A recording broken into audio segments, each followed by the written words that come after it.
Olá, estudantes do 7º ano. Nesse vídeo vamos comentar um pouco sobre um gênero literário que vocês já estudaram, que é o conto. Muitos de vocês com certeza já leram vários contos, né?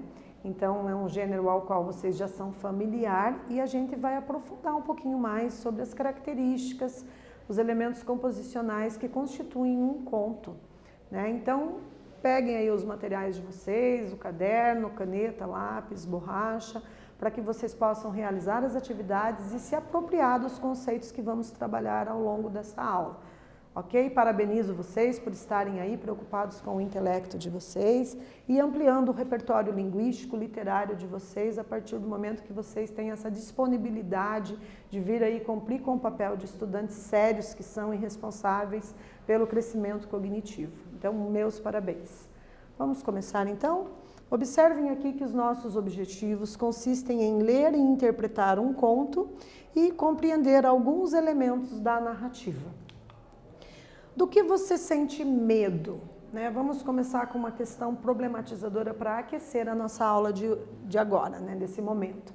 Do que vocês têm medo? Já pararam para pensar? Né? Será que o medo já impediu você de fazer alguma coisa que você gostaria de ter feito e não fez porque sentiu medo? Então, algumas reflexões aí para nortear as discussões. Vamos começar com o título do conto de hoje, O Leão com Medo. Ele andava de um lado para o outro há 20 dias e não conseguia encontrar seus companheiros. Estava com fome e sede, mas também com muito medo de ficar sozinho. Finalmente, ele avistou uma lagoa de água fresca. Imediatamente, correu em direção a ela com todas as suas forças. Ele estava com muita sede e precisava beber um pouco do líquido vital a todo custo. No entanto, quando chegou à beira, viu na água a imagem de um leão sedento. Então ele se afastou. O lago já tem dono, pensou.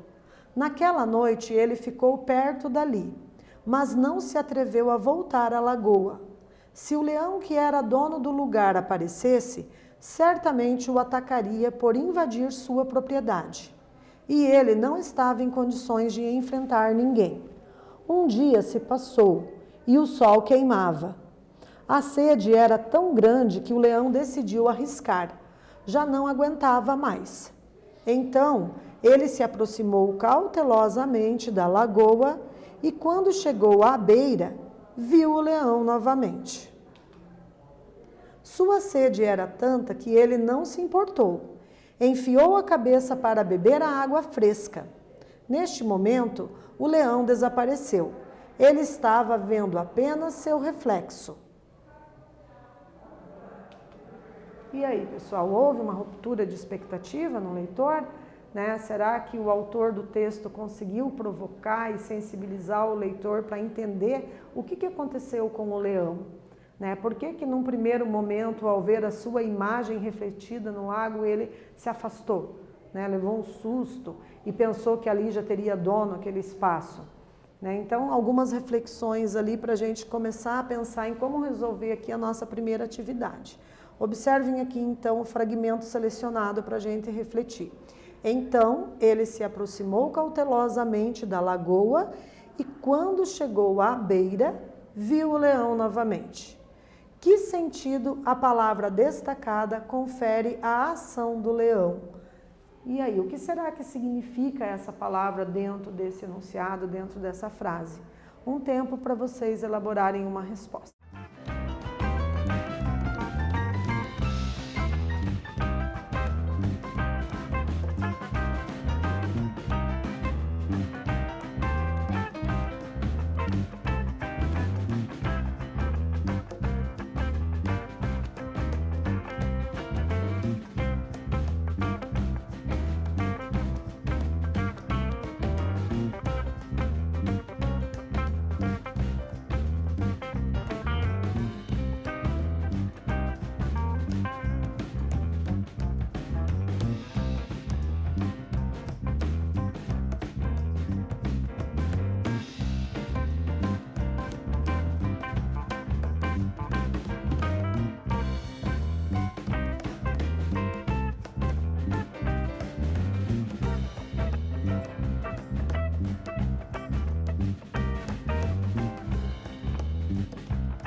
E aí, pessoal, vamos retornar então.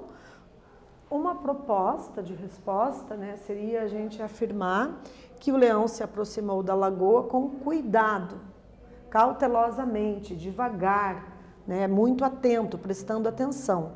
Então, possivelmente, caminhando ali com cautela, vagarosamente, né? Então, algumas palavras que vocês utilizaram para descrever o efeito de sentido da palavra cautelosamente dentro desse texto, dentro desse fragmento do conto, qualquer sinônimo que vocês possam ter utilizado aí, com certeza se veio ao encontro dessa ideia de estar atento, de prestar atenção, de caminhar devagar, né, e com cautela, vocês acertaram, certo? E se não acertaram, parabéns por terem tentado.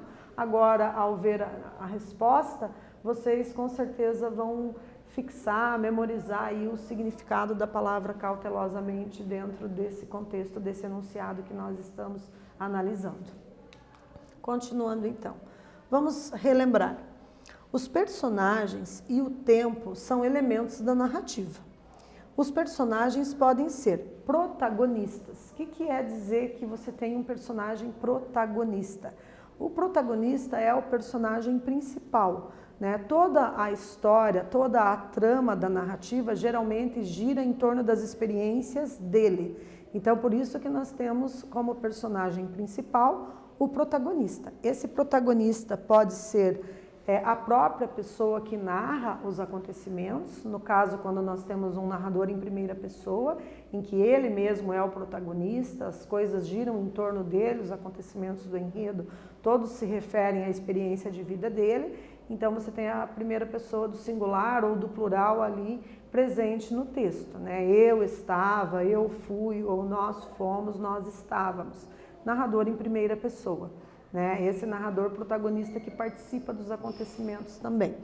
Também podemos ter como protagonistas outros personagens, né? Se o narrador, por exemplo, é em terceira pessoa, e aí a terceira pessoa pode ser ele ou ela, no singular, ou a terceira pessoa do plural, eles ou elas, então você pode ter um narrador observador que simplesmente observa os fatos e conta para o leitor o que ele viu, né? Mas ele não participa das ações. Então, o protagonista vai ser aquele personagem principal, né? E ele que conduz ali a trama da narrativa, né? Em torno dele que vão ocorrer ali os acontecimentos descritos no enredo do texto narrativo. Antagonistas. Quem são os antagonistas numa história? São aqueles personagens que fazem o papel contrário, né? Que geram um certo conflito para que as coisas não aconteçam da forma como o protagonista principal gostaria que acontecesse de repente, né? Então, antagonismo tem a ver com contrariedade. São aqueles personagens que muitas vezes são os vilões, que são ali alguns personagens construídos para tornar a história mais interessante, né? Para mostrar para o leitor que nem sempre as coisas são tão fáceis, né? Nem sempre se conquista aquilo que se gostaria de conquistar com a mesma facilidade, as coisas não acontecem da forma como a gente quer. Muitas vezes a gente tem situações antagônicas ali que causam conflito, que geram situações que muitas vezes frustram, mas que são necessários, né, para o nosso crescimento e para a gente aprender a conviver e a lidar com essas situações de frustração. Então nós temos a presença dos personagens que são antagonistas. E também podemos ter personagens secundários, né? Se fosse analisar um filme, seria o que eles chamam de coadjuvante, que são aqueles personagens que não têm aquela importância do protagonista, mas que são necessários estarem ali porque eles complementam a história, a sequência de ações, eles fazem com que o leitor entenda melhor a trama da narrativa. Ok? Então vejam, na narrativa, o tempo, quando se refere ao tempo, ele diz respeito ao quando as coisas acontecem, né? Ou seja, o momento em que as ações ocorrem ou ao quanto elas duram. Então, quando se fala em tempo numa narrativa, num conto, ele pode ter duas dimensões, né? Que nós vamos apresentar nesse momento para vocês. Uma dimensão, que é a dimensão do cronológico, ou seja, eu posso medir pelo relógio ou pelo calendário, ou também podemos ter uma dimensão psicológica, né? Como o personagem percebe o tempo no pensamento. né? Então, se as coisas estão acontecendo de uma maneira tranquila, se o personagem está vivenciando um fato muito bacana, às vezes o tempo passa muito rápido. Se ele está vivenciando uma situação chata, monótona, repetitiva, às vezes o tempo demora para passar. Esse tempo é psicológico, ele não tem a ver com o tempo externo em que os fatos duram e que são possíveis de cronometrar no relógio, certo? Então temos aí o tempo cronológico, medido pelo relógio ou calendário em que os fatos acontecem, e temos também o tempo psicológico, né? Como que o personagem sente, como que ele percebe no pensamento dele a passagem desse tempo, né? São duas dimensões diferentes. Vamos agora para a nossa segunda atividade. Vamos ler aqui o enunciado. Finalmente, ele avistou uma lagoa de água fresca. Imediatamente, correu em direção a ela com todas as suas forças. O personagem de uma narrativa é o ser que pratica as ações narradas. Qual é o personagem do conto? E agora? Tá fácil essa, né, pessoal? Então, um tempinho aí para vocês responderem.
Retornando então, pessoal, observem que essa questão estava muito fácil, né? Por quê? Porque o personagem do conto é o leão, né? Nós temos aqui a presença de apenas um personagem, né? Então ficou fácil para vocês acertarem essa. Vamos ler agora atentamente mais um fragmento desse conto para conseguirmos aí tentar acertar a atividade 3, né? Naquela noite, ele ficou perto dali, mas não se atreveu a voltar à lagoa. Se o leão era dono do lugar, se o leão que era dono do lugar aparecesse, certamente o atacaria por invadir sua propriedade. E ele não estava em condições de enfrentar ninguém. Um dia se passou e o sol queimava. No trecho acima, identifique os elementos que indicam a passagem do tempo. Esse tempo é cronológico ou é psicológico? Mais um exercício para vocês treinarem aí a habilidade interpretativa de conhecer os elementos da narrativa e agora com relação ao tempo. Então, por falar em tempo, um tempo para vocês tentarem acertar mais essa.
Retornando então, pessoal, observem lá, né, uma sugestão de resposta, né?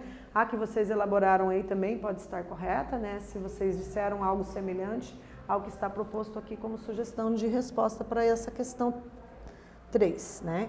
Então, o tempo no conto é cronológico. Isso pode ser observado pelas expressões naquela noite e um dia se passou, né?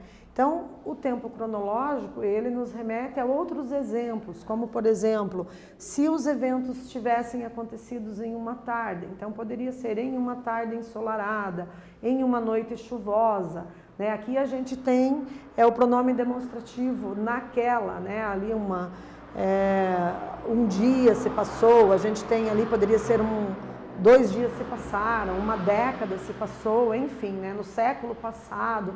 Então, todas essas referências aí trazem a dimensão temporal e, nesse caso, do tempo cronológico, que, como eu disse para vocês anteriormente, é diferente do tempo psicológico, porque o tempo psicológico, ele tem a ver com como o personagem sente a passagem do tempo, como que ele percebe, né? Como eu mencionei para vocês, se ele estiver vivenciando algo muito legal, divertido, né? Já perceberam que quando a gente está se divertindo numa situação de alegria com os colegas, de descontração, o tempo voa? A gente sempre diz, nossa, mas o tempo passou muito rápido. Por quê? Porque a situação estava bacana, a gente não percebe a passagem do tempo. E, às vezes, quando o contrário disso acontece, que estamos vivenciando situações tristes ou situações que nos deixam entediados, aí a gente diz, nossa, mas o tempo não passa. Então, esse seria o tempo psicológico, que é como que nós, movidos pelas nossas emoções, pela nossa dimensão afetiva, percebemos a presença do tempo, né? Então, existem essas diferenças aí entre o tempo cronológico e o tempo psicológico, ok? Então, o que nós estudamos nessa aula? Nós tivemos a oportunidade de ler um conto, compreendemos alguns dos elementos da narrativa. Nesse caso, a gente se ateve mais à questão do tempo, né? O tempo da narrativa, a gente viu que ele pode ser um tempo cronológico, que se refere ao período em que os fatos acontecem, né? Esse período tem muitas vezes a ver também com as situações externas ao conto que estão acontecendo naquele momento, né? Então a gente pode ter um momento, por exemplo, em que se vivencia uma situação de guerra e aí o escritor, o contista vai lá e resolve escrever um conto trazendo alguns elementos vivenciados pelos personagens, inclusive referentes à situação de contexto de guerra, de confinamento, né? Então a gente tem ali a dimensão temporal situada num período histórico, trazendo informações para nós que são externas ao personagem, mas que também afetam a vida dele pessoal, que afetam também a sua dimensão interna, né, com relação ao tempo. Então temos o tempo externo mais voltado para o cronológico mesmo, de quando aconteceram os fatos, e o tempo interno voltado para como que o sujeito percebe esses fatos, que é esse tempo psicológico que tratamos nessa aula.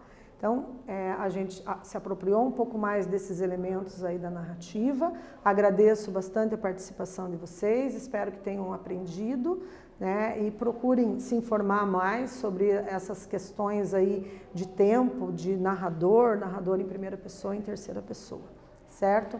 Continuem se dedicando, parabéns e até a próxima.